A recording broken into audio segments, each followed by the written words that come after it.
තමයි අර මට ඒ වෙලාවේ ඇතුනේ ඒ සිද්ධිය එක. එතනදී මට අර තව දෙයක් වුණා මේ මගේ අවබෝධය තුල සිද්ධ වුණ දෙයක් තමයි මේ මට අර ඔක්කොම අර දැන් ඉන්ද්‍රියයන් තියෙනවානේ අපේ ශරීරය ඇතුලේ තියෙන හෘදය වස්තුව වෙනහලු එහෙම කියලා එහෙම භෞතික ඉන්ද්‍රියයන් ගොඩක් තියෙනවානේ මට ඒතනදී අවබෝධ කරුණ දෙයක් තමයි මේ ඉන්ද්‍රියයන් ඔක්කොම අයින් කරන්න මනස සහ කය කියන මේ ඇස කන නාසය දිව සම කියන පහ විතරක් ගන්න සිතත් එක්ක අරගෙන මේක ප්‍රඥාවෙන් වෙන් කරලා දකින්න කියන එක තමයි මට ආවේ. ඒක තමයි මම අර දැන් හද සාක්ෂි ඔක්කොම බොරු කියන එක මට ඒක තුලින් තමයි මම අවබෝධ කරගත්තේ මේ ඉන්ද්‍රියයන් එකක්වත් මේකට සම්බන්ධ නැහැ කියන්නේ.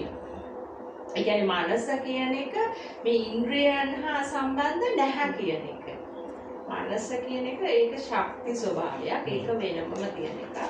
ඒකට අපිට මේ ඒකෙන් තමයි මට පැහැදිලි වුණේ මනස සකස් වෙන්නේ මෙතනයි කියන එක. ඒ කියන්නේ කිසිම ඉන්ද්‍රියයකට සම්බන්ධ වෙන්නේ නැහැ, හේතු වෙන්නේ නැහැ. ශක්තියක් ඒක නිරන්තරයෙන් වෙනවා. අපිට ඒක කොයිම වෙලාවකවත් ප්‍රඥාවෙන් ස්පර්ශ කරනවා මිසක් අපිට භෞතිකව කවදාවත් ස්පර්ශ කරන්න වෙන්නේ නැහැ මනස කියන්නේ. එහෙම එකක් තමයි මට අවබෝධ වුණේ. ඒක තමයි අර මගේ දිගින් දිගට ගිහිල්ලා දැන් මම කතා කරන විදිය වෙනස් නේ දැන් අනිත් වඩා වෙනස් නේ මම විස්තර කරන විදිය අන්න ඒක තමයි මගේ අර අවබෝධයත් එක්ක මට ලැබුණ දේ. ඒ දැන් මම නිර්භයම කියනෝනේ මේ ඉන්ද්‍රියන් එකක්වත් මේකට සම්බන්ධ නැහැ මනස කියන්නේ මෙතනයි තියෙන්නේ අනිවාර්යයෙන් මෙතනත් නෙමෙයි කියලා මම ඒක ඍජුවම කියලානේ මෙතන මනස නැහැ කියන එක. ඒක මට එහසු වුණ දෙයක්. ඒක නිසා මේක බොරු කරන්න බෑ. මේ දැන් අර ඒ වගේ අර දැන් මේ සිද්ධිය දැන් එහෙම අර ඇති වෙන සිද්ධියත් එක්ක එතන ලොකු මේ ඒක හරි පුදුමයි නේද? එහෙම ඒකට තමයි සෝතාපට්ටි ඵලය කියන්නේ කියන එකනේ හරි පුදුමයි. ඒක ඒ ෂණයක් තුල සිද්ධ වෙන ඒ සිද්ධාන්තය තුල ඊට පස්සේ තමයි ගැඹුරට යන්නේ කියන එක. දැන් අපි දැන් කවදාවත් අපි දැන් කිසිම ඔය ධාන අනම්මන ගීව කිසි දෙයක් කරපු නැති අයනේ අපිට විශ්මිත දෙයකට සිද්ධ වුණු එකම දේ මේක. අන්න ඒක නිසා ඒක අපිට මේ හරි ඍජුයි ඒක හරි පැහැදිලි ඒක මේ බොරුවක් වෙන්නේ නැහැ. ඒක අපි අධ්‍යක් ප්‍රත්‍යක්ෂ වුණා ඒක අපිට. අන්න ඒක තමයි බලන්නේ. මේක නිසා ඒ සෝතාපට්ටි ඵලයට පත් වීම ඒ සිද්ධ වෙන සිද්ධාන්තය මොකක්ද කියන්නේ වෙනසක් ඇති කරනවා නේද? නැවත ඉදීමක් නේද? ඒ කියන්නේ අර පරණ ස්වභාවයෙන් නේද අලුත් ස්වභාවයට යනවා. එතනින් පස්සේ ඉඳන් වෙනස් එකක් යන්නේ නේද? අර දැන් අරව නැහැනේ අර පරණ තිබුණු ඒවා නැහැ වෙනස්ම ස්වභාවයක් තුල තමයි වෙනස්ම දෙයක් සොයාගෙන යන ස්වභාවයක් තියෙනවා. ඒ සෝවාන් වෙනවා කියන එක පරිම වැදගත්. ඒකේ බුදුහාමුදුරුවෝ සෝවාන් වෙන්නේ නැතුව සක්දාගාමි වෙන්නේ නැහැ, අනාගාමි වෙන්නේ නැහැ, රහත් වෙන්නේ නැහැ. අනිවාර්යයෙන්ම රහත් වෙන්න නම් සෝවාන් වෙන්න ඕනේ කියන එක හරියට හරි. ඉතින් ඒවයින් තමයි අපිට අපේ ගමන නිවැරදි කියන එකට සාක්ෂි.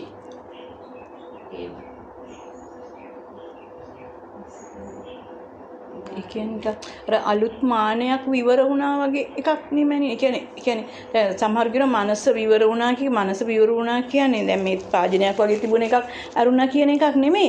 අපි එතනින් එහා ඉඳලා මෙහා බලන්න පුළුවන් හැකියාවක් හම්බ වෙනවා වගේ නේද? එහෙම කියන්නේ මනසේ ක්‍රියාවලිය දකින්න පුළුවන් හැකියාවක් ඉවර වුණා කියන්නත් පුළුවන්. මොකද දැන් මෙච්චර දවස් අපි හිටියේ කොටු වෙලා. මානසිකත්වයක් තුළ මේක තුළ අපි ඒක තුළ රිංගගෙන හිටියා වගේ නිකන් කූඩුවක් තුළ හිටියා වගේ හිටියා. ලෝකයට අසු. ඔව් එතෙන්ට හසු වෙලා හිටියා. දැන් ඒක දකින්න පුළුවන් හැකියාව විවර වුණා. එහෙම නේද? ඔව් ඒක දැක්කේ හැකියාව විවර වුණා. ඒකට අපිට ගොඩ මේ වෘත කැඩුනා අපි අතින් අපි හිතන් හිටියේ හරි කියලා හිතන් හිටියේ ඒ දේවල් මේ ගිලිහිලා ගියා අපි තුලින් නිවැරදි කියලා අපි යම් යම් දේවල් ඇදහුව ඒවා නේද ඒ වගේ දේවල් අපි මේ ඒවා තුලනේ මේ ගුලි වෙනවා කියන එකේ අදහසනේ සීමා වෙනවා මේ පාටු වෙනවා ලෝකයක් තුල මේ හිර වෙනවා කියන්නේ ඒවනේ. එතකොට ඒක කැඩිලා ගියා අපි දන්නේම නැතුව. දැන් අපිට එහෙම නැහැ. අපිට පුළුල් හැකින් අර ප්‍රඥාහකින් අපි දැන් බලනවා බාහිරේ බැලීමේ හැකියාවත් අපිට ලැබුණේ ඉතින්. නැත්නම් අපි හැමදේම බැලුවේ අර මෙයා මෙතනින් දෙන මේවා වලට අනුව තමයි අපි ලෝකේ විනිශ්චය කරන්න ගියේ නේද? ඒක නැති වෙලා ගියා. ඒක නිසා විවර වුණා. අර පාටු සීමාවෙන් අපි කියන්නේ අර ගෙම්බෝ වගේ ඉන්නේ බැරි ගෙම්බෝ වගේ ඉන්නේ නැතුව මේ උතෙන් අයින් ගියල්ලා කියලානේ දෘෂ්ටි වල ඉන්න එක තමයි උපමා කරේ ඒකට. මොකද ගෙම්බට එහි තියෙන දේවල් බලන්න වෙන්නේ නැහැ නේ. එයා දන්නේ නැහැ. එයා හිතන්නේ අර ටික තමයි හරි දේවල් ඔක්කොම මේ ටික තමයි. උන් දන්නේ අර එළිය හොඳ තව දේවල් තියෙනවා කියලා. ඒ වගේ තමයි දෘෂ්ටියක ඉලිලා හිටියා මෙයා දන්නේ මේ ඉන්නවා මේ අපිත් එක්ක මේ ඉන්නවා නේද? නමුත් එයාට අර දෘෂ්ටිය තුල තමයි හිර වෙලා ඉන්නේ. කිසි සතුටක් නැහැ. අරක හැම වෙලාවෙම පීඩාව එයාට. ඒකයි මං කියන්නේ ඕනම දෙයක් අතහැරලා දාන්න. ඕනම දෘෂ්ටියක් අතහැරලා දාන්න. අන්නේ වචනේ තේරුම හරියටම ගත්තොත් තමන්ට පුළුවන් මේ කඩා ගන්න. සමහර මං කියන වචනවල ඒ වචනේම ඇති එයාට මේ මුළු විදර්ශනාවම කරන්න. එක වචනයක් හරියට අල්ලගත්තොත් ඒ මං කිව්වොත් ඉක්සිතාදානේ. උන් ඉක්සිතාදානේ. අපොත් උන්නේ එච්චරයි. ඇයි එතකොට අර व्यसन නැති වෙන හැම වෙලාවකදීම මං කිව්වේ සිතාදානේ. අතන අරයා කරේ ඒක නේද? අතහැරලාම ඉපයි බලන්න ඒකේ තියෙනවා නේද මෑණි? අතහැරියට පස්සේනේ අතහැරියම කොහොමද කියන එක දැක ගන්න පුළුවන් වෙන්නේ. දැන් කළු ගලක් ඉන්න තඩි කළු ගලක් ඔලුවට තියනවා. අනේ බූරුව නෝ කියලා. මිසුද මේක අතරින් බැරි කිසිය මේක අතරින් බෑ. දෙල්ලක් කැරිලා ලේත් වෙනවා. ඒක අනේ ඕක බීම දාන්න ඕක බීම ඕකින් වාට කිසිම ලාභයක් නැහැ කිව්වා බෑ මේ. එහෙම ජීවත් වෙන මිනිස්සු කොච්චර ඉන්නවද මේ? ලෑල්ල මේ වැටේ ඉන්න බදාගෙන ජීවත් මේ මේක දිහා බලනවා හේතිලා අපි මේ ඒක අපිට හිනාවට කාර්යයක් වුණත් අනේ පව් එහෙමම අපාගත වෙන මිනිස්සු ඉන්නවා වයසක ආච්චිලා බලන්න ගම්වල දැන් නම් තාපනිසා දර්ශනයට මන් දැකලා තියෙනවා එහෙම අයිෂෝ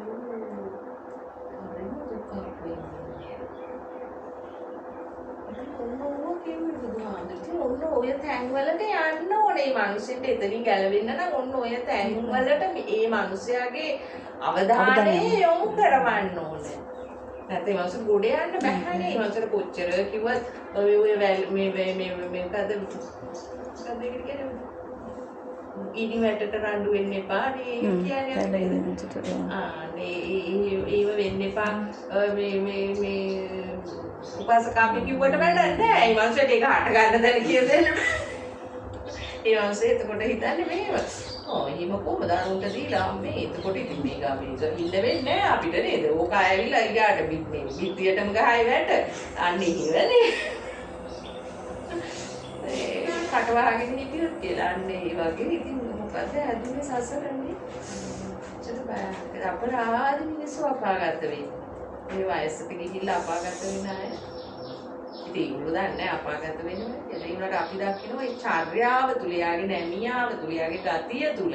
එයා හැම වෙලාවෙම උස්ම ගන්නෙම අරවත් එක්කම. එයාට තේරෙන්නේ නැහැ ඒක. ඒකෙම වෙලා තමයි මේ සතර අපායට වැටෙන්නේ.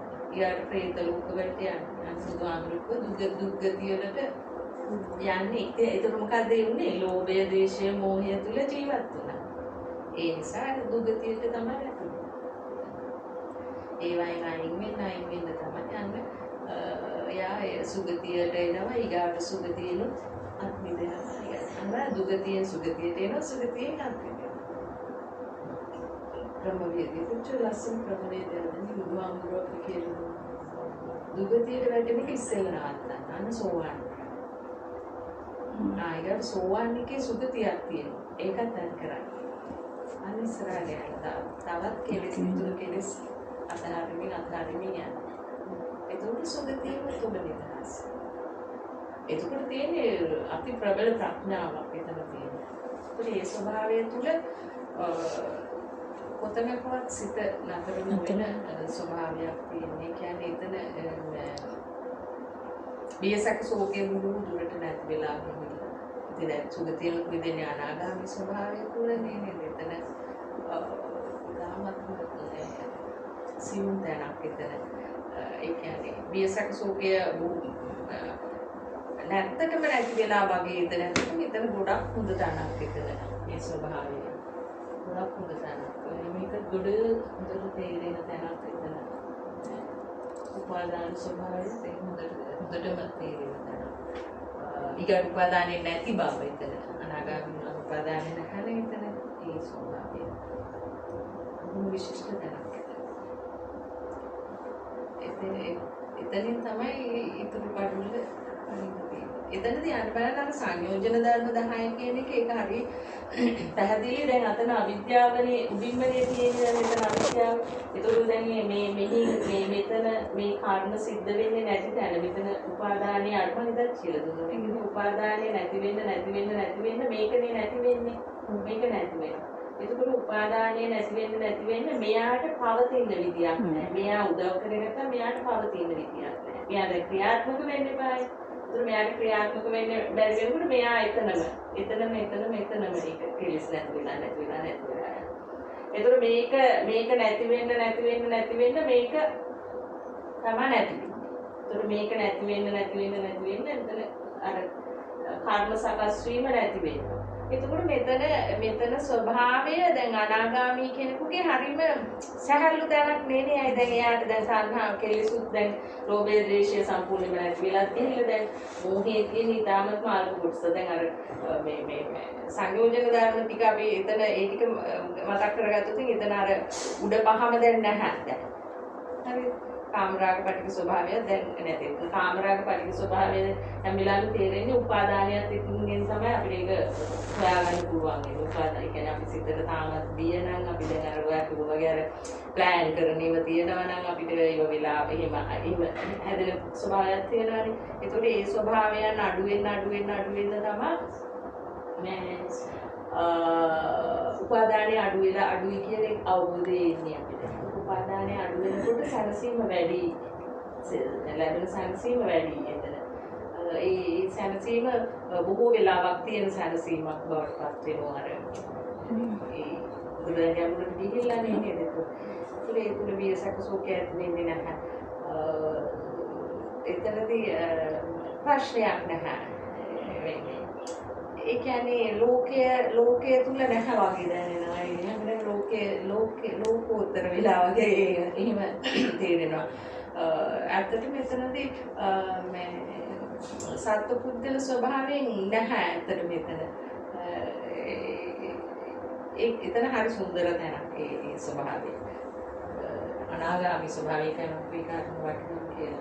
ඒ නැති නිසා. අර මෝහයෙන් චුට්ටක් තියෙනවා. එතනදී ඉතුරු වෙලා මොකද දැන් ලෝභය ද්වේෂයත් එක්කත් මෝහය ක්‍රියාත්මක වෙනවනේ හැම වෙලාවෙම. ඒ කියන්නේ ලෝභය තියෙන තැන මෝහය ක්‍රියාත්මක වෙන නිසා තමයි ඒක ලෝභයක් කියලා අපිට නොතේරෙන්නේ. නේද? මෝහේ වහනවනේ ඒක හරි කියලා සාධාරණීකරණය කරනවනේ. ද්වේෂයත් සාධාරණීකරණය කරනවනේ හැම වෙලාවෙම මෝහෙන් තමයි ඒ සාධාරණීකරණය කරන්නේ. ඒක හරි කියන තැන. හරිද? ඒකෝනේ උපාදානය ඇති වෙන්නේ ඒක තුල. ඒක තුල ඒ වරදක් කියලා තේරෙන්නේ නැහැ එතන නේද? ඒක එතන දුක තේරෙන්නේ නැහැ එතන. එතන නිත්‍ය දෘෂ්ටියනේ ක්‍රියාත්මක වෙන්නේ. ඒකෝට දැන් මේ කාමරාග පටික ස්වභාවය තුල ඇති උපාදානයේ ක්‍රමක්‍රමයෙන් හීන වෙන්න අර දැකීම තුලින්ම නිරෝධය තුලම තමයි ඒව දිනු වෙන්නේ. එතකොට අර 50ක් පළවෙනි අවස්ථාවේ ඉඳ සක්‍රුදාගාමී ඉඳලා සෝවාන් ඉඳලා සක්‍රුදාගාමී වෙනකොට 50යි. ඊටු 50 සක්‍රුදාගාමී ඉඳලා අනාගාමී වෙනකොට ලෝභය ද්වේෂේ ප්‍රහාණය වෙනවා. ඒකට සම්පූර්ණයෙන් ප්‍රහාණය වෙනවා. ඒතර ඒකත් එක්ක වැඩ කර අර මෝහීය ස්වභාවයත් එතකොට නැති වෙනවානේ. ඒතර මෝහය තනියම ඉතුරු වෙනකොට තියෙන්නේ පොඩ්ඩයි දැන්. මොකද ලෝභයත් එක්කත් මෝහය ක්‍රියාත්මක වුණා. දැන් ලෝභය නැති වුණාම එතන මෝහය නැහැ. ද්වේෂයත් එක්කත් මෝහය ක්‍රියාත්මක වුණා. ඒතර දැන් ඒ ස්වභාවයක් නැහැ. ඒතර මෝහය විතරක් තියෙන එකයි තියෙන්නේ. සතුරු තුන් දෙනාගෙන් එක සතුරයි දැන් ඉන්නේ. ඒ සතුරගේ බලය නෑ දැන්. මොකද අර දෙන්නේ සපෝට් එකට දෙන්න නෑ. සපෝට් එකට දෙන්න නෑ. එයා තනියම තමයි වැඩිම කරේ මේක. මේ නරක තැනට තල්ලු කරේ අකුසලයට තල්ලු කරේ ලෝභයයි ද්වේෂයයි තමයි. එතකොට දැන් ඒ දෙන්නගේ ශක්තියක් නැහැනේ දැන්. ඒ සම්පූර්ණ සිඳිලා ගියානේ. එතකොට දැන් තියෙන්නේ මුලා වෙන ස්වභාවය. කාටද? පංච උපාදාන ස්කන්ධයට. මේකට මුලා වෙන මුලාව මේ දියුණු නෑ. ඒක පෘථග්ජන මනසක් නෙමෙයි එතන තියෙන්නේ. එතන බොහොම ලස්සනට ඩගාල තේරුම් යන ස්වභාවයක් තියෙන්නේ එතන. ඒ ස්වභාවය ඩගාල තේරෙනවා. එතන අනිත් එක ලොකු 1000ක් එන්නේ නැති. තියෙනව දුක තාම ඉවර නැහැනේ. ඒ නිසා යම් තැන්වලදී දුකක් කියන එකක් එන්න පුළුවන්. සමහර විට චතුරාර්ය සත්‍ය අවබෝධය දැන් අවසාන අධීර කරා මේ ඉන්න නිසා සමහර විට ලොකු එකක් ඇවිල්ලා කඩාගෙන යන්න එකක් එන්නත් පුළුවන්. ඒක ලොකු දුකක් දීලා ඒක තුල අර මට වුණා වගේ. මට අර මං කිව්වේ අර තාත්තට තේ දුන්නේ නැති කතාවක් මං කිව්වේ. ඒක මට මට යන කාලේ වෙච්ච දෙයක්. ඒක මට තේ හදන්න කෝපේ තියෙනකොටම එනවා හැම වෙලාවෙම. සෑහෙන ඒක ලොකු දුකක් ආවා. ඒතනින් තමයි මං කඩාගෙන ගියේ. ඒක එතනදී දැන් ඒක කඩාගෙන යනවා කියන එකේ අර්ථය තමයි යථාර්ථය පෙන්නනවා එතනදී. දැන් මේ දැන් දුක එනවා. හරිද? තාත්තට තේරුන්නේ නැහැ. ඒ උතරයි වල විකාර තිබුණේ. ඊට පස්සේ ටක් ගාලා මේ පැත්තෙන් එනවා හිතලා කරේ නැහැ. චේතනා මික්කවේ කම්මවදයි. මම තාත්තට තේනොදී ආව අසරණ කරන්න ඕන කියලා හිතලා කරපු දෙයක් නෙමෙයි මේක. ඒක නෑ. එතකොට මෙතන දුක ඇති වෙනවා. අන්න මෙහෙම අර නිර්දෝෂී භාවය ඔප්පු කරනවා. ඊට පස්සේ තව එකක් ආවෙක තමයි ඒක මට කුඩ කලයක මේ හරියට පැහැදිලිව මට ඒක තමයි හොඳම එක මට හිතන් නිදර්ශනාව. ඊට පස්සේ ආයෙත් තමයි ඒනාර බද්දල තීබුන්නේ නෑනේ. ඉතින් ඒගොල්ලන්ට දුකක් තියෙන්න බෑ. දැන් තීබුන්නේම නැති අය ඉන්න ඕනේ මේ ලෝකේ. ඒගොල්ලන්ට කිසිම දුකක් නෑ නේද? පුරුද්දක් නේ. ඉතින් අනිත් එක ඒ පුරුද්ද තාත්තට එහෙම තිබුණාද කියලා මම දන්නේ නෑනේ. මම නේ දැන් කියන්නේ තාත්තා දුකෙන් ඉන්නේ නැති ඒ වෙලාවෙ ඉන්න කියලා. ඒ මේකුත් නෑනේ. ඊළඟ මේ මට නේද මේ හදන්න මෙහා මේක. ඊට තනිතක දැන් මේ පාරණ කතන්දරයක්. දැන් තාත්තා ඇත්තෙත් නෑ. දැන් ඊතන වාසිය උනේ මට ඒ නිසා මේ ඉන්නෙත් නෑ දැන්. දැන් නෑ කියන එක තුල මට ඒ දැන් අගාමි ස්වභාවයනේ මං කියන්නේ ඒක එතන ප්‍රඥාව හරිම ශ්‍රේෂ්ඨයි කියලා. කොම කාරණා එයා එකින් එකට පෙළ ගස්සනවා මෙතෙන්ට. මේ දුක කියන එක මෙයා මේ බොරුවක් කරන්න හදන්නේ කියලා. මම මෙතන රන්දන් මම වැරදිකාරී කරන්න හදනවා කියන එක. ඒ හැම එකකින් මේ ඔප්පු කරලා පෙන්නනවා. නෑ මේක මම මගේ අතින් කිසිම අකුසලයක් වෙලා නෑ. මම කවදාවත් මම තාත්තට තේ දෙන්නේ නෑ කියලා ඕනේ නෑ යාට තේ දෙන්න කියලා මගේ හිතේ කවදාවත් ඇති වෙලා නෑ. මමත් ඔෆිස් එකේ තේ නොම ඉඳලා තියෙනවා. මොකද තාත්තට තේ හදන්න නැති නිසා මම ඔෆිස් එකේ තේ බොන්නේ නෑ දාඩි. ජරා නම් බොන්නත් නෑ. ඉතින් මට හිතුණා ඉතින් මම ඒක මට ගානක් නෑ නේද. ඒ බොන්නේ නැතිව හිටියේ ඒක. එහෙම කියලා. අර ඒ වගේ ඊට පස්සේ මෙහෙම කියලා ඒක මේ චුට්ට ඒක බිඳුවටම ගිහිල්ලා ඒකම නැතිම වෙලා. ඊට පස්සේ මම හොඳට කෝපේ තියෙනවා. කෝපේ තියලා බලාගෙන තියෙනවා. මෙයා එනවාද කියලා දුක එනවාද කියලා බලන් ඉන්නවා. ඉන්නේ නැහැ. ඒක අපේම එන්නත් පුළුවන්. ඊට පස්සේ තමයි කඩාගෙන ගියේ. ඒක කඩාගෙන ගියේ එක නම් අහන්න එපා. ඒක මට විස්තර කරන්න. ඒක හරි සියුම්. ඒක අර කියන්නේ අවසානම එක. ඒක මට කියන්න අමාරුයි මේ විස්තර කරන්න හරි අමාරුයි ඒක මේ කියන්නේ දැන් අනාගාමී වෙලා අරහත්ත්වයට යන්නේ ඒක එතන ඒ ස්වභාවය තුල අනිමන්ද එතන අමුතුම ඥානයක් පහළ වුණා මේ එතන යන එකට ඒක කඩාගෙන යන එකට අමුතුම විදියට තමයි එතන ඥානය පහළ වුණේ ඒක විස්තර කරොත් ඔයගොල්ලෝ බලන්න මේ පැටලෙයිද ඊළඟ බලපන් නේද ඒක හරි සියුම් වැඩි ඒක දැන් මම ඔකත් කිව්වේ ඔයගොල්ලෝ දැන් අර සෑහෙන දුරක් ඇවිල්ලා තියෙන නිසා නැත්නම් ඉතින් මොවගේ තැන්වල දාපු අනාගාමීලා දුක ආවන එහෙනම් මෙයා මොකද අර වෙනස එතන ලස්සන එකක් කිව්වා අර දැන් මම චේතනාන්විත විතර කලේ නෑනේ චෙක් කරලා බැලුවේ. ඕක හැබැයි මුල කලින්දම තියෙනවා දැන් මම. ඕ අකුසලෙන් වෙන් වෙන්නේ එහෙම තමයි. එහෙමනේ දැන් මම චෙක් කරලා බලද්දී මම ඇත්තටම එහෙම දෙයක් කරලා තියෙනවා නම් ප්‍රඥාවෙන් පෙන්නන්නේ ආයි වෙන්නේ නෑ මගේ දේවල්. නැවත වෙන්නේ නෑ. ආයක අඳුනගත්තානේ. ආයි වගේ අකුසල වෙන්නේ නෑ. මෙතන මම වැරදි මේ විදිහට ඊර්ෂ්‍යාව අපු නිසා තමයි එතන එහෙම ක්‍රියාත්මක. අන්න ඒව අර යථාර්ථය පෙන්නලා දෙන්න. දැන් හැමතැනින්ම කැඩිලා යන්නේ එහෙම තමයි. දැන් මේ අවසානයේදී දැන් ආවේ ප්‍රබල විදියට ආවේ ඒක. අර මේ බොහොම මේ අසාධාරණ විදියට එතන නිකම් මාව වැරදිකාරී කරන්න ගියා. මට මේක කරගන්න බැරි වෙන විදියට. يعني ඉතුරු ටික කරගන්න බැරි වෙන විදියට යා බොහොම දැඩි ලෙස මාව පෙළුවා. ඒ කියන්නේ කෝපේ තියෙනකොටම මෙහිම තේකුල දාන්න ඉව කරනකොටම මේ ඔය බොන්නේ දැන් අර මනුස්සයට දුන්නේ නෑනේ. අන්න එහෙම නිකන් අර හරීම කැත විදියට ඒක ඉන්නේ. මේ මෙයාව තමයි ඊට පස්සේ මම ආදලුවා. ඉතින් උඹනේ ඒකත් කරා නම් කරේ. මන් නෙමෙයි. නොදී හිටියේ. ඒව හැම පැත්තෙම මමත් ඒවට ගැහුවා. මගේ නෙමෙයි විදියට වෙන්නුවා. මොකද උඹ කරදේ උඹ කරා කියනවනම් උඹමයි ඒකත් කරේ. උඹ නෑ කියනවා ඒකත් උඹමයි. ඒ විදියට එහෙම කරාම කැටලා ගියා. ඔයාලටත් ඒ වගේ ඒව එනවා. ඔයා කියන්නේ මම තුමිගේ හයියෙන් කාගහලා තියෙනවා මේ නැද්ද මම එහෙම වෙලා නැද්ද එතකොට කියලා නේ. يعني පාඩයකට පත් වෙලා නැද්ද මේ මොකද්ද මේ දුක?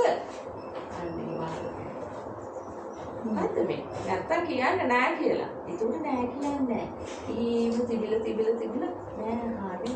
එහෙම වෙලා ඒ උනට මේ වගේ ඒවා එනවා. ඒක විනිශ්චය කරනවා. දරුවා කිව්වා වගේ තමයි. ඒ වගේ විනිශ්චය ඒ වගේ තමයි මගෙත් මේ විනිශ්චය කරන විදිය. ඒ කියන්නේ දුක හොතටම උලුප්ප පෙන්නනවා සකස් වීමක් පමණයි කියන එක. දැන් අපිට මුලදී එච්චර එහෙම තේරෙන්නේ නැහැනේ. මේක නැති වුණා නිරුද්ධ වුණා සිත දැන් දුක නැහැ. එහෙමනේ තේරෙන්නේ. මේක දැන් අර අන්න ඒකත් චතුරාර්ය සත්‍යත් ත්‍රිපරිවට්ට ද්වාදසාකාරයෙන් අවබෝධ වෙන්නේ. දැන් වෙන්නේ ඒක අපිට ක්‍රමක්‍රමයෙන් ඔය වෙන්නේ දුක මේක තමයි දුක මේ දුක අවබෝධ කර යුතුයි මේ දුක මම අවබෝධ කරලා ඉවරයි. ඒකෝට ආත්මත්වයේ කියන්නේ මම දුක අවබෝධ කරලා ඉවරයි දැන් දුක නෑ මට. අතන අනාගාමීත්වයේදී අච්චර ලොකු දුකක් අර පොඩි සිද්ධියකින් එහෙම ඇහුවේ එහෙම කරේ මේක මේ දැන් කඩාගෙන යන්නනේ තියෙන්නේ. ඒකත් දැන් මේක නැති වෙන්නත් එපායි සදාටම ආයෙත් කවදාවත් හට නොගන්න විදියට නැති වෙන්නත් එපායි. අන්න ඒක තමයි ඒ දුක නේද එතන ඒත් මතු කරලා දෙන්නේ දුකම තමයි නේ. මේකත් අවබෝධ කරගෙනම ඉවර වෙනවා කියලා. ඔව් අන්න හරි. දුකම තමයි මෙතන නැති කරන්න තියෙන්නේ. ඒ කියන්නේ අර මෝහය ඉතුරු වෙලා තියෙන චුට්ට මතු කරලා එනවා. නැතුව අපි ඕනකම එහෙම ගන්නව නෙමෙයි නේ ඒක මතු වෙලා යනවා. ඒ නිසා අතීත එකක් තමයි දැන් අල්ලන්නේ. දැන් කරන්නේ නැහැ අපුසල්. ඒ නිසා යට අල්ලන්න දෙයක් නැහැ නේද මේ එක පැත්තකින් අවශ්‍යයි අපිට දැන් මේ කඩාගෙන යන්න. ඒ අරකට ඒ චුට්ටත් ඉවර කරගන්න ඕන. කරගන්න අරපණේ කරන්න වෙන්නේ ඒක විශ්වාසනේ. ඔව් මතු කරලා එහෙම ඒ විදිහට කරගත්තා. ආත්පස අවබෝධය කියන්නේ අන්නේ. ආත්පස අවබෝධය කියන්නේ ඒක ඉතුරු නැති වෙන තැනටම ඒක හැම පැත්තෙන්ම දුක අවබෝධ කරගන්න. ඒක සකස් වීමක් බවම ඒ කියන්නේ අනවබෝධය තුලම සිද්ධ වෙන එක දුක කියන එක අල්ලන්නේම අනවබෝධය තියෙන. දැන් අරක දැන් සාමාන්‍ය කෙනෙකුට වුණා නම් ඒ මනුස්සයාට ඔළුව පිස්සු විකාර වෙනකම් ගෙනියන්න පුළුවන් ඒකේ. ඔව් යාව පුළුවන් මේ උම්මත්තක ස්වභාවයෙන්ම අරගෙන යන්නේ ඒක. ඒ ස්වභාවය තුන. බක්සලයක් කරේ විතරනේ. වටින්නේ නැහැ. ඒකට දැන් උපාරදී. අතන අර පසුතැවිල්ල කියන මේවා එක කොට එනවා. නේද? ඊට පසුතැවිල්ලක් බයක් එන මේ ගාවට. ඊට පස්සේ මට උදාහරණයක් කියන්න නේද? දැන් අපේ අම්මා ඊදවස්වල මට කිව්වා මේ ආච්චිට ඉතින් අම්මෝ අපේ අම්මගේ ළමයිලු අපි පුංචි අම්මගේ ළමයිලු අනිත් තමයි 3 දෙනාගේ ළමයි ඉන්නෝ 12ක් විතර. අර 12ම බලාගන්නේ ආතම්මල් පව්වනේ. ඉතින් මට ඒක කියන්නේ අරිදුකයි.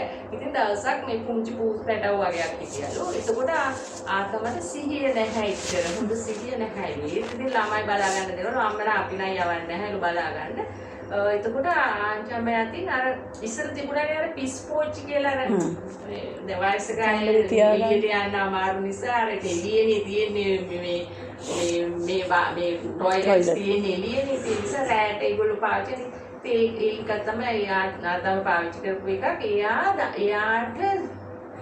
එයා හිතලා කරේ නැහැ එයාට දැන් අවශ්‍යයි දැන් පොඩි ළමයිනේ අර පූසාව අදිනවලු කකුලෙන් අදිනවලු අරහින් අදිනවලු මේ අපි වද දෙනවලු මේ පූසාව මම නම් කරන්නේ නැතුව ඇති ෂුගර් එකට අනිත් ටික කරන්නේ නැති වද දෙනවලු මට නම් මතක නැහැ ඉතින් ආච්චියම කළා තියෙන්නේ පූසාව අර පෝච්චිය ඇතුළට දාලා වහලා ඒ කියන්නේ පූසාව ආරක්ෂා කරගන්න එයාට අමතක වෙලා ඒක අරින්න මැරිලා පූසා දැන් ඒක ආච්චි අම්මට නෙමෙයි අපේ අම්මට දැන් ඒක ප්‍රශ්නයක්. අම්මා දැන් අපිත් එක කියනවා අම්මා කියන්නේ ඒක ඔව් මගේ අම්මට ඒකත් විපාක දෙයිදන්නේ. අන්න එහෙම ඊයා දැන් දුක් වෙනවා ඒක. ඒක අම්මා හිතලා කරේ නැහැ. ඒ වුණත් දැන් ඊයාට ඊයාගේ අතින් උනානේ මට ඕක හැම වෙලාවෙම මතක් වෙනවා එහෙම කියලා.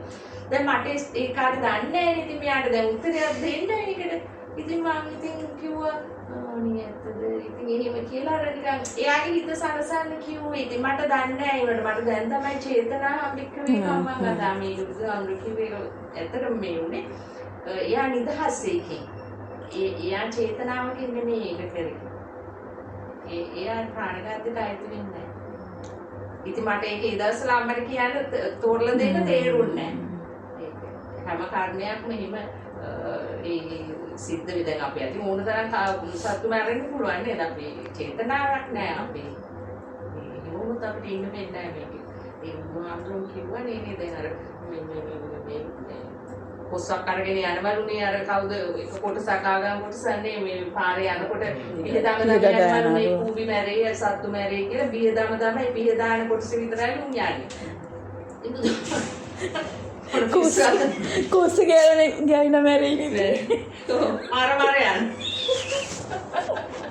මර ඉතින් එතනදී යන්න බෑ අම්දරෝ එකක් හරියට විද්‍යාත්මකව පෙන්වුවා එතනදී අපේ සිත වැඩ කරේ නැත්නම් එහෙම අකුසලයක් කරේ අපි ප්‍රාණඝාතයක් කරන්න අපේ සිත සකස් වුණේ නැත්නම් එහෙම සකස් වීමකට අයිතිකාරයෙක් වුණේ නැත්නම් ප්‍රාණඝාතයක් නැහැ ඉතින් ඒ වගේ ගොඩාක් ඒවයි මම දැන් මට ඒවා අම්මලා රිලීස් වෙලානේ දන්නේම නැතුව ඒගොල්ලෝ නිදහස් වෙලානේ කියලා මේ තේරෙනවා අර දැන් ඒක නොදන්නකම තුල අර පසුතැවීම තුල කර්ම සකස් වෙන්න පුළුවන් ඒකනේ අර කොලාත්තක් කඩලා සාපේක් උනේ කොලාත්තක් ඇදුවට මොකද පාපයක් වෙන්නේ නැහනේ එයාට දෘෂ්ටියක් ඇතුණා කොලාත්තක් කඩන්න එපා කියලානේ තියෙන්නේ එන්නේ යදී ඇවැත්තනේ මොකද කියලා අයියෝ වචනත් වෙනවා නැවතක් සිදුුණා කියලා එතන.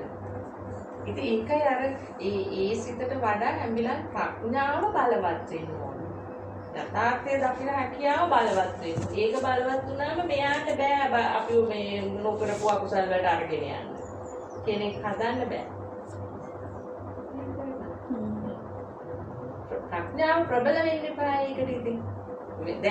දැන් අපි හිතමු අර දැන් මට මතකයි අර ඒක මොනාලුවේ කතින් කවුරු මාසෙ මරන පාරීරිය දැන් හිටපු වර්ෂේ ගියා නේද එයාගේ කාර් එකේ ඇදිලා ගිහිල්ලා ඒ මාසෙ ඉඳලා එයා දැකලා නැහැ එයා ගිහිල්ලා වෙන්නේ එතනදී එයාගේ ප්‍රාණඝාතයක් වුණේ නැහැ එතන මොකද එයා දන්නේ නැහැ එහෙම කෙනෙක් ඉඳලා හිටියා කියලා හැබැයි එයාගේ හිත තමයි දන්නේ අබුරුවක් දැත්තද හැබැයි මෙහෙම එකකුත් වෙනවා ඒ මනුස්සයාට කිසිසේත්ම අවශ්‍යතාවයක් නැහැ අර වගේ අනිසක මනුස්සයෙක් මරන්න නේද ඔව් දැන් අර නාට්‍ය කිරපු අර ගෑන් වයසික චරිතයක් මරුනේ ඕරෙලි ඉඳන් ඇවිල්ලා රෑන් එක මෙහෙලකට පෙරේලා ඔව් හරි ඩ්‍රයිවර් නින්ද ගිහිල්ලා ඔව් එයා ඩ්‍රයිවර් මැරිලා නැහැ ඔව් දැන් ඔය නින්ද ගිහිල්ලා මැරෙන ඒ කිසි කෙනෙකුට ප්‍රාණඝාත අකුසලෙ නැහැ ඒගොල්ලන්ට නැහැ හැබැයි නීතියෙන් ඒගොල්ලෝ තමයි කර්මයෙන් බේරිලා තියෙන නිසා කවන්න මේක මෙතන කර්මයක් ඒගොල්ලන්ට මොකක් හරි අතීත කර්මයක් තමයි විපාක දෙන්නේ. ඉතින් හිරේ යන්න වෙනවා. ඒ වගේ දේවල් වුණා. ප්‍රාණඝාත අකුසලයක් වුණ නැති වුණාට මෑණියන්ස එයා ඒක දැක්කේ නෑ. බීලා එකට වෙන මේක. වෙන මේක. අර ප්‍රාණඝාතය බානක ඒ ගන්නේ. කියන්නේ බාහිර මනුස්සය මරන්න ඕනේ. මම බීලා යන්න ඕනේ සීනත් කරන් ගිහලා මේක හප්පන්න ඕනේ ගාලා තිබුණේ නෑ නේද? එනිසා ඒ සීරකෙන් මෙයා නිදහස්. ඒ වුණාට එයාට එතන අගතියක් වෙන්නේ එයා අර ඒක හිතේ පසුතැවිලි වෙන්න ගියොත් නේද? ඒක එල්ලලා හිටියොත්. ඒක අරක එයාට අවබෝධ වෙලා එයාගේ අතෑරියොත් එයා ගොඩ එතන. චේතනාවක් තිබ්බේ නෑ කියන එකෙන් එයා ඒක පැහැදිලි කරගත්තොත් එයා එතනින් ගැලවෙන්න පුළුවන්. සමාජිතින් මැරෙන කළුත් ඒ මනුස්සයා ඒකට විඳවන්න පුළුවන් නේද? නාමිකුවේ කම්මං වදම් කියන ලොකු තැනක් ඒක අවබෝධ වෙන්නේ. ඉතින් මේ මාර්ගේ යන කෙනෙකුටනේ යානේ පැහැදිලි වරක දකින්න අරයට ඉඩ දෙන්නේ නැහැ ඒක දකින්න. මොකද කෙලෙස් වලින් එයාව ඇදලා දානවා අනිත් පැත්තට. ඉන්නට උඹට පරිස්සමෙන් යන්න තිබ්බනේ. ඔව්. අය ගොහින් තාත්තට කියන්න පුළුවන්. උඹගෙන වැරදි උඹ හින්දා මනුස්සයා නැති වුණා අපරාධ නිකන්. ඔව්. වටෙන් ආදරනේ. කියනකොට තමයි සමහරක් වෙලාවට අවබෝධ කරගන්න හම්බ වෙන කලින් උත් අපි වෙන කාලේ ඔය චේතනාහම්බික්කවේ කම්මං වදාන්නේ කියන එක අපි දැන් කතා කරගෙන යනවා. ඒක මේ අපි හිතනට වඩා ඒක හරි ගැඹුරුයි. ඒක තමයි මේක තියෙන ගැඹුරුම තැන. ඒ කියන්නේ අපිට සිහිය උපදින තැන එතන. ඒ සිහිය නැති නිසානේ අපිට ඒ ගැන අවබෝධයක් නැති නිසානේ කර්ම කරන්නේ. චේතනාව මෙහිම මුල් වෙන එක දකින්නේ නැති නිසානේ. ඒක දැක්කනම් එතනදී වෙන්නේ නැහනේ. ඒකෙන් අයින් වෙන්න තිබ්බනේ. මම බුදුහාමුදුරුවෝ ඒක පොඩි තරමේ සියුම් විදියට අපේ මේ මනස විග්‍රහ කරගෙන අවබෝධ කරගත්තා. ඒ කියන්නේ උත්තරීතර ඒක අවබෝධ කරගෙන ඒක අපිට අකුරක් ඉස්පිල්ලක් වර්ධින්නේ නැතුව විස්තර කරේ කියන්නේ. ඒක හරි ගැඹුරුයි. හැබැයි ඉතින් මේක මේ අවබෝධ කරගත්තේ නැත්නම් ඉතින් මේක කියන්න වෙන්නේ නැහැ මේ විදියට නේද? දැන් අපිට පොත බලලා නම් කීයටවත් කියන්න වෙන්නේ නැහැ මේක. දෙන්නේ මහා ඒක මම දන්නේ කවුරු ලියලාද කියලා. ඉතින් ඒව ලියපු ඒක සමහර විට ඉතින් එයා අවබෝධ කරගන්න ලියපු නිසා නේද ඒගොල්ලෝ වැල්වට අරන් ලියුවද නැත්නම් මට හිතෙනවා අච්චර වැල්වට අරන් ලියන්න නැතුව කෙටියෙන් ලියුවා නම් හොඳයි කියලා. මොකද මිනිසුන්ට තේරුම් ගන්න බැරි නිසා. ඒවා කෙටියෙන් ලියුණා නම් හොඳයි කියලා ඒ පොත් බලලා මිනිසුන්ට සමහර විට කරගන්න පුළුවන් වෙනවා. බැරි වෙන්න හේතුව තමයි ඒ පොතේ කිව්වොත් මේ කියවෙන්නේ නැහැ අපේ. අවශ්‍ය දේ කියන්නේ කියවෙන්නේ නැහැ ඒක. ප්‍රශ්නේ. ඊළඟට අපි අහලා එක බලද්දි මේ කතාව තමයි මේ කියලා කියන්නේ කියලා තේරෙනවා. නැත්නම් නිකම් බලද්දි දැක්කත් ඒක තේරෙන්නේ නැහැ. මමත් ඒක කියවද්දි තමයි මටත් තේරෙන්නේ මේක ඉතින් මට තේරුණා මේ තේරෙන්නේ සාධාරණයි. මොකද අනිත් තැනින්නේ බලන්නේ අර අඥාන පැත්තෙන් බලන්නේ. ඒක එතෙන්ට මේව තේරුම් ගන්න පුළුවන් එහෙම නැහැ. ඒක මේ ස්වභාවය තමුන්ගේ ප්‍රඥාව ඇසට තමයි මේවා ගෝචර වෙන්නේ. බුදුහාමුදුරන්ගේ මේ කියපු කාරණාවල මොකද මනස ගැනනේ කතා කරලා තියෙන්නේ. භෞතික දේවල් ගැන නෙමෙයිනේ. ඒක එතකොට බලන්නේ භෞතිකයක් අල්ලගෙන තමයි අපි දෙයක් තේරුම් ගන්න උත්සාහ කරන්නේ අපිට. ඒකට බාහිර ලෝකයක් අල්ලගෙන අපි පුද්ගලයෙක් හදාගෙන මනසින් තමයි අපි ඒක ගැන බලන්නේ. මම සත්පුරුෂ අසත්පුරුෂ කියන එක මනසේ ස්වභාවයන් දෙකක් නෙමෙයි. ඒනොට අපි ඒක එතනින් නෙමෙයි අපි බලන්නේ. අපි එළියේ සත්පුරුෂලට සත්පුරුෂ. මෙයා සත්පුරුෂයි, මෙයා සත්පුරුෂයි. එහෙමනේ බලන්නේ. කවදාවත් එළියේ කෙනා තුල අර මනසේ දෙකක් තියෙනවානේ සත්පුරුෂය කියන පුළුවන්. කියලා අවබෝධ අපි බලන්නේ මෙයා හොඳයි මෙයා සත්පුරුෂයා මෙයා සත්පුරුෂයා. ඒ බලන්නේ අපි අර පරමාර්ථ අර්ථයේ බුදුහාමුදුරන්ගේ දේශනාවේ අපි දැක්කේ නැති නිසා. ඒක අන්තවාදීන් අපි ඉස්සර බැලුවේ එහෙමයි. දැන් අපි දකිනවා නෑ එහෙම නෙමෙයි මේ මනසේ ස්වභාවයන් දෙකක්මයි එළිය වුණත් මගේ වුණත් දෙකේම එක. එතකොට මගේ මනස අවබෝධ කරාම නිකාම මට මෙයාගේ මනසත් අවබෝධ වෙනවා. මොකද මෙයාගේ තුලත් සත්පුරුෂයෙක් අසත්පුරුෂයෙක් ඉන්නවා. එයාත් කරන්නේ මගේ සිතේ ඉන්න සත්පුරුෂය අසත්පුරුෂය කරන වැඩමයි. ඔයාගේ සිතේ ඉන්න සත්පුරුෂය කරන වැඩමයි. ඒ දෙකම සමානයි. ඔයාට තරහ යනවා මට තරහ යනවා. ඔයාට තරහ කියලා ඔයා මට බයිනකොට මට තරහ කියලා මම ඔයාට බයිනවා. අන්න බලන්න අසත්පුරුෂය දෙන්න වැඩ කරනවා නේද? එතකොට දැන් ඔයාගේ අසත්පුරුෂය බයින්න බා මට කියලා ඒ මට නතර කරන්න බෑ. මාගේ කාට මට පුළුවන්. බනවතරයි කියලා. ඒ සත්පුරුෂයත් විදිහට මොහොතකට සකස් වීමක් සකස් වීම. ඒකත් මේක අසත්පුරුෂය කියලා පුද්ගල ස්වභාවයක් ගන්න දෙන මොහොතකට සකස් ඔය වෙන එකක් කියන්නේ නෙවෙයි. සදාකාලික අසත්පුරුෂයෝ නෑ. ඔව් අපි දැන් හිතන්නේ සදාකාලිකව මේක අරක අසත්පුරුෂය සකස් වෙන වෙලාවට විතරයි. ද්වේෂයක් ඇති වුණ වෙලාවට විතරයි ඒ සත්පුරුෂය. ඊට පස්සේ අසත්පුරුෂයා සත්පුරුෂයා කියන්නේ මේ අත ඉතන වෙනසක් තියෙනවා. අර මේ විදර්ශනාව කරන අය විතරයි. ඒ කියන්නේ නිර්වාණ මාර්ගයේ යන අය තමයි සත්පුරුෂයෝ. අතන ඉන්නේ මොන දේ කරත් කෙලෙස් හොඳ නරක දෙකම තුලම ඉන්නේ අසත්පුරුෂයෝ. ඔව් ඒ කියන්නේ සත්‍ය දන්නේ නැහැ කියන්නේ. සත්‍ය යථාර්ථය දන්නේ නැහැ. එතන සත්පුරුෂයා කියලා අපි හදාගෙන ඉන්නවනේ එකක්. සිල් රකින්නව නම් එහෙම සත්පුරුෂයා සිල් රකින්නව නම් නේ හැමදාම සිල් ගන්නව නම් අපි පන්සල් යනව නම් එතන සත්පුරුෂයෙක් ඉන්නවා. මං හතර පොහොය සිල් ගන්නවා. එහෙමනේ කියන්නේ. ඒතර එයා හැම වෙලේම සත්පුරුෂයෙක් හදනවා. නැහැ ඒකේ.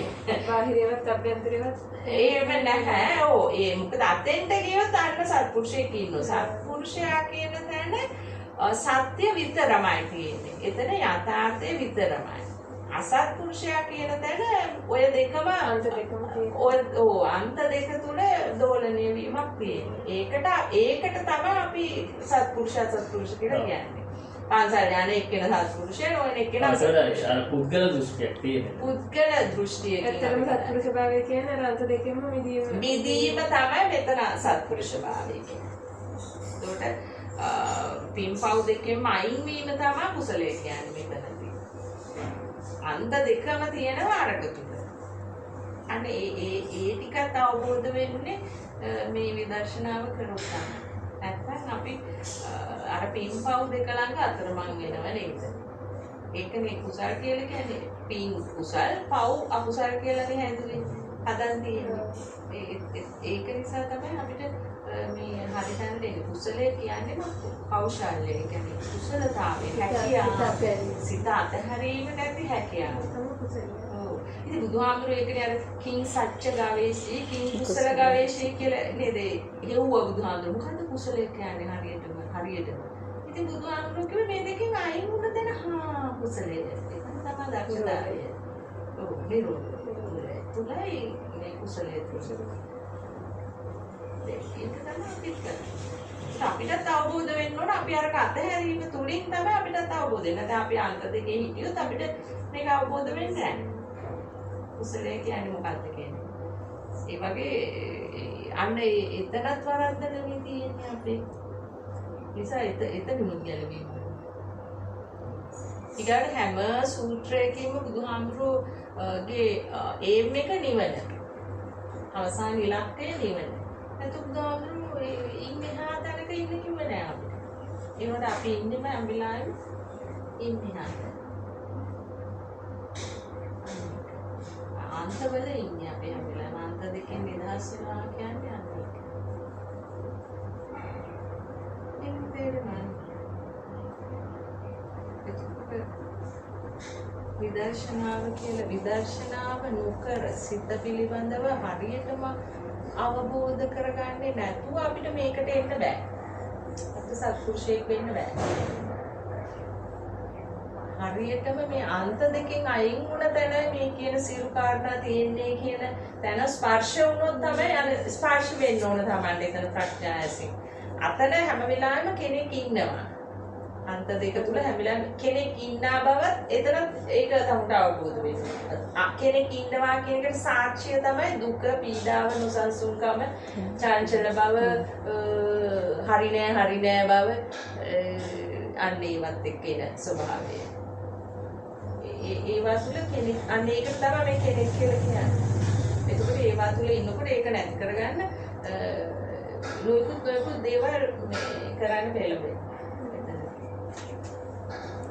ඒ ස්වභාවයෙන් අයින් දැන් තමයි මේ කියන මේ සැබෑ නිවනේ ස්පර්ශය එතන පුද්ගල ස්වභාවයක් නැහැ. ඒකට අන්න වෙනස තේරුම් ගන්න වෙන්නේ ඒකෙන් තමයි. දුක කියන එක තුළ අන්න ඒ දේවල් තුලින් තමයි බරක් දැනෙන ස්වභාවයක් තියෙනවා නේද? මනස බරයි නේද? ඒකට ඔක්කොම බරයිනේ, කායත් බරයි නේද? නේද? එතන අන්නේ ඒ ස්වභාවය තමයි අපේ සජීවී බව විතරමයි. ඒක කියන්නේ මොනවත් සිතුවිලි බරක් නැහැ. නෑ. ඉන්න බව දැනීම විතරමයි. සජීවී බව විතරමයි. අනේ එතන තමයි ස්වභාවය. එතන හරිම නිස්කලංක තැනක්. ඒක කලින් යනවා එකත් නැගෙනවද කියන්නේ නිරෝධය දකින්න කිව්වට ඒක අපි ලොකුවට ඉස්සෙල්ලා වචනේ අරන් තිබුණේ නැහැ. මගේ වචනේ අහක වචනයක් කතාක දාන්න බෑ කියලා නිරෝධය දකින්න කියන එක ඔළුවට වැදලා තිබුණේ නැහැ කලින්. ප්‍රත්‍යක්ෂ දේශනා කරනවා මේ ඔච්චර ලොකුලා කියන්නේ නිරෝධය. හිත දැක්කට අර නිරෝධය කියන්නේ ප්‍රත්‍යක්ෂයක් නෑ. ප්‍රත්‍යක්ෂ කරන්නේ නැහැ එතන ඒක මෙනෙහි කරලා ප්‍රත්‍යක්ෂ කරගන්න නැහැ. හිත දකින්න උත්තරයි. ඒ දැන් කොහොමද කියද්දි තමයි ඒක තේරෙන්නේ මේක මෙච්චර බර කරන්නේ මේකේ ඒකල් හල්ලා අපිට ඕන ටික තමයි අපි කරලා තියුනේ. හිත දකිනවා අර නිරෝධය කියන එක ප්‍රත්‍යක්ෂ කරන්නේ. ට්‍රේනින් එකක් ට්‍රේනින් අන්න හරිය. ට්‍රේනින් අර භාවික බහුලීකතෝ කියන්නේ මේක වෙන්නේ. ඔව්. සමහරවිට නැති වෙන්නේ අපි ඒක කීතරම් දෙක ගිහින්නා ඒක අවබෝධ වෙනකොට තමයි ඉස්සරහට යන්නේ ලොකුම ට්‍රේනින්. ඔව් ඒක එතකොට තේරෙනවා මේක ඒ ස්වභාවය හැම වෙලේම තියෙනවා කියන එක. ඒ කියන්නේ දැන් ඉස්සෙල්ලා සිදුවිලි ටික විතරනේ අපි හැමදාම දැක්කේ. ඒකනේ අපි මනසේ අඳුරගන්න හැමදාම සිත කියලා. සිතට ඔබෙන් යමක් කවදාවත් දැකලා තිබුණේ නැහැ. දැන් බලනවා හැමතැනම මේ ස්වභාවයම තමයි තියෙන්නේ. නිරෝධය තුළම තමයි අපි හැම වෙලේම ඉන්න බැලුවා. ඉස්සෙල්ලා හිතේ වේගය වැඩි හින්දා නිරෝධය කියන එක ටච් වෙන්නේ නැහැ වගේ. හිත ඒ තරම් වේගෙන් වැඩ කරනවා. ස්පේස් එක සිතුවිලි දෙකක් අතර තියෙන ස්පේස් එක. එතන පළවෙනි ප්‍රධානම කාරණේ තමයි තමුන්ගේ ඥානයන් දියුණු නැහැ. ඒ හින්දා ස්පේස් එකක් පේන්නේ නැහැ. මේක අකණ්ඩ කතේ තේරුම් යාමක් නෙදීන්නේ. ඒකට ඥානයන් කියන්නේ. ඒ ඥානයන් අවදි වෙන්න හයතනදී. මේ කෙනෙක් කරන දෙයක් නෙමෙයිනේ. ඥානයන් අවදි වෙන්න ඕන. ඥානය තමයි ඉතින් දැන් මේ අවබෝධය කියන වචනේ කියදේල. මේ අවබෝධය තුලින් තමයි මේ අර දේවල් ස්පර්ශ වෙන්නේ. කියන්නේ ස්පේස් එකක් තියෙද්දී හැම සිතක් තුළම තියෙනවා එකකට එකක් සම්බන්ධ නැති බව. අකණ්ඩ සිතක් නොවන බව. ඒ අනිත් එක ඒ අරමුණක් ප්‍රත්‍ය කරගෙන ඒ ඕනම විදිහකට සකස් වෙන්න පුළුවන් සිත. ඒ ඕනම අරමුණක් ප්‍රත්‍ය කරගෙන මේ සිත සකස් වෙනවා කියන්නේ. ඒකෝට එතනදී ඒ තාම පැහැදිලි වෙන දෙයක් තමයි ඇත්තටම මේක එහෙම එකක් නිසා මේ පුතට දෙකින් මෙතන කෙනෙක් ඉන්නේ කියන එක නේද? කෙනෙක් කොහොම මේකට ගෑවෙන්නේ එහෙම කියලා. ඒ කියන්නේ කෙනෙක් කියන ස්වභාවයක් මේකට වැටෙන හැටි තේරෙන්න පටන් ගන්නවා එතන. එහෙම උපදින එකක් මේක කියලා. ඒකට කෙනෙක් නෑ කියන්න බෑ එතනදී. මොකද කෙනෙක් වෙන වෙලාවල් තියෙනවා අපි නේද? ඒ නිසා නෑ කියන්න බෑ. ඒකට අන්න මෙහිම වුණොත් තමයි මෙහිම වෙන්නේ කියන අවබෝධය. ආත්මස අවබෝධයෙන් ඒවත් අයිති වෙනවා. ඒකට මේකේ සැබෑ මාර්ගයේ යන කෙනා කවකලාවකත් කියන්නේ එයා දැන් මම යනකොට මම දැක්ක දේ තමයි කෙනෙක් මේක කෙනෙක් ඉන්නවා කියන්නත් බෑ කෙනෙක් නෑ කියන්නත් බෑ. ඒකට මේක ආත්මත් නෑ අනාත්මත් නෑ. හැමෝත් මේක හේතු ඒක රාශි වීමෙන් ඵලයක් හට ගන්නවා. මෙහෙම වුණොත් මෙහෙම වෙනවා කියන්නේ. ඒතරම් තමයි මම හඳුනන්නේ. ඒක හරි ලස්සන තැනක් ඒ අවබෝධය හරිම වෙනස්තර එකට සම්බන්ධ නැහැ නේද? රූපයේ ශබ්දයට සම්බන්ධයි. ශබ්දේ රූපයට සම්බන්ධයි. ඒ දෙන්න අඳුරන්නේ. මේක මා පුදුම එකක්. මෙයා තමයි ඔක්කොම හදලා ගෙට ගහලා දෙන්නේ. ඔව්. එකට. ඔව්. මනසේ හදන්නේ. අනිත් එක තමයි දැන් ඒවා දැන් හදපු එකකුත් නැහැ අන්තිමට බලනකොට. වගකීම පවරන්න මොකෙක්වත් නැහැ දැන් බැලුවා නේද? ධර්මතාවය කියන්නේ ඒ වෙලේට තමයි මේ සිතුවිලි ජාලෙම පහළ වෙන්නේ. ඊට පස්සේ ඇත්තෙත් නෑ ඒක. දැන් ගන්න බෑනේ දේවල් දැන්. අල්ලන්න කොතනින්ද නෑ ගියා ගිහිල්ලම් ඒක ඉවරට පිවරුණා ආපස්සට ගන්න බෑ ඒ ගිය සිතුවිලි. හැබැයි මේ අර ඒකෙන් සැකිල්ලක් පංච උපාදානස්කන්ධය කියන සැකිල්ල විතරක් මේකේ මේ ස්ටෝ වෙන ස්වභාවයක් තියෙනවා. ඒකට තමයි අපි අතීතයේ කියන ශක්තියක් වගේ ඒක ඒවා දෙන්නේ කොහෙද ඒවත් හොයන්න බෑ. මේක කපල බැලුවොත් හොයන්න බෑ. මේ ස්ටෝ වෙලා තියෙන තැන හොයමු කියලා. අන්න එතකොට අර තව තීව්‍ර වෙනවා. මේක ශක්ති ස්වභාවයක්ම තමයි. ඒක අපිට මේ විස්තර කරන්න බෑ. අපිට අවබෝධ කරන්න පුළුවන්. ඒකේ ස්වභාවය අපිට ප්‍රඥාවෙන් දකින්න පුළුවන්. ඒක අප්‍රත්‍යක්ෂ කරගන්න පුළුවන්. මේක ශක්තියක්. මේක ඇතුළේ රිංගලා බලන්න බෑ කිසි කෙනෙකුට. මේක ඇතුළේ රිංගලා බලන්න උත්සාහ කරනවා නම් ඒක අඥානකමක්, මෝඩකමක්. එතනින් එහාට අපිට යන්න ඕනේ නෑ. එතනින් එහාට යන්න තැනකුත් නෑ. ඇලත් මහදල දැන ගැලවුවා නම් ඇති. ඔව්. ඊට පස්සේ මේ පිස්සු හැදිලා තමයි නතර වෙන්නේ.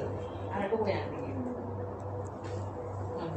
අපේ සීමාවක් තියෙනවා අපිට ආයුතු සීමාව බුදුහාමුදුරුවෝ කියලා තියෙන එක තමයි අර කුසල සීමාව කියලා කියන්නේ. ඒ කියන්නේ මේ සැබෑ යථාර්ථය අවබෝධ කරගත්තා අයින් වුණා. ඒක වෙද ගියේ කොහෙද නෑ. ඊමට වාද කරන්න ගියොත් අමාරුයි. ඒ සීමාවෙන් දැන් අපිට කිසි පිස්සුවක් නැහැ නේ ආත්මයක් තියෙනවද නැද්ද? මං ආත්මේ නැති කරානේ. නෑ අනේ මොකුත් නෑ. එහෙම නෑ. මොකුත් නෑ කියන්නේ ඒක ප්‍රශ්නේ නෑ. නැත්නම් හිතන්නේ නැති මේ රෝද කියන්නේ හොම්මී අත පය හුල්ලන්නේ නැති. ඒක මහා බරක් තියෙනෝනේ දැන් එයාගේ අවබෝධ කරමු.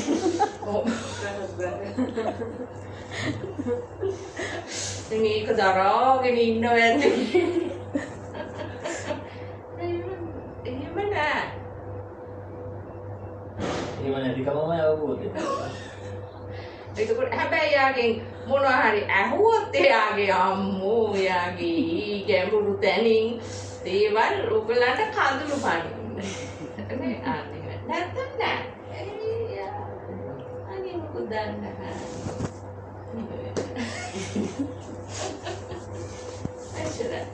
දැන් මම මේවා දැන් මම හොඳම නිදර්ශනාව තමයි මේ නිදසුන තමයි. දැන් මම මේ වගේ අවස්ථාවක් හැදුවොත් නේ මේ එළියට එන්නේ. නැත්නම් එනවද? ආරලා ගන්නම ඕනේ. අන්න ඒකයි. මේව එළියට ගත්තේ නැත්නම් නෑ. මොකද මම නිකන් ඉන්නකොට කියව ඉන්නවා නේද? නැත්නම් වෙලාවට ඉන්නේ. ඒක හැම කෙනෙකුටම මම කියන්නේ. දැන් ඒ දැනුම තුල නේද අර කී විකාර කරන්නේ නේ දන්නෝ බව පෙන්නන්න යන්නේ නේ ලොකු සංවාදවලට යන්නේ මට කතා කරන්න අර වැඩේට මේ වැඩේට නේ ගන්න මාව නේ කියන්නේ පොත්පත් බලලා ගිහින් කියන්න දේවල් නේ. අනේ අපිට නෑ. මගහගෙන කවුරු හරි ආවොත් එයාගේ ඒ පුද්ගලයා මේක කැමැත්තෙන් ආසාවෙන් එනවන අන්න එයාට අර පෙරනුවන් සූදාම කරයකින් එනවා විදියට. එහෙම නැත්නම් දැන් හැමෝම ආවට මේක කියවෙන්න හරි මම කියන්න හරි. ඒක එළියට එන්න තමුන්ට මේ කුසලයක් තියෙනවා. මේ තමුන්ගේ කුසලයේ මතු කරගන්න මගේ එළියට දාගන්න තමුන්ට කුසලයක් තියෙනවා. හැකියාවක් තියෙනවා. ඒ කියන්නේ මගෙන් ප්‍රයෝජන ගන්න. අන්න ඒකයි. නැතුව දැන් මට ඉබේම මේව එන්නේ නැහනේ. ඒගොල්ලෝ ප්‍රශ්න අහනකොට මට ගොඩක් දේවල් එළියට එනවා. සමහර ප්‍රශ්න නිකන් ඉබේම මෙතනට ඇවිල්ලා පාත් වෙනකොට රගාලන්නේ ඒකට මහා විශාල මේ කොටසක් මගෙන් කියවෙන්න පටන්